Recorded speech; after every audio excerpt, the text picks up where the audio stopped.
strade, l'infame realtà, panchiglia e mirafiori, quartieri senza guerra e piazze testimoni di proletarie lotte. Nel vaso un grido che squarcia la tua notte. Orgoglio, visto dolore e sguardi persi nel vuoto.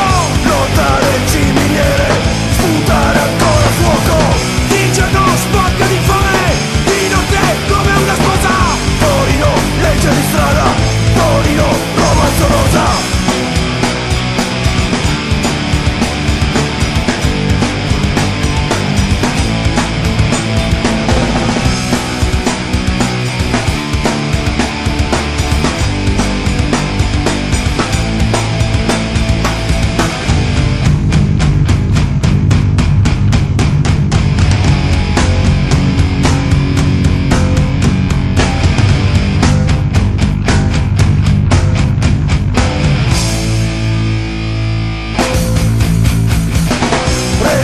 Dentro le storie, già raccontate a voi, gli schiaffi delle vecchie glorie, Superga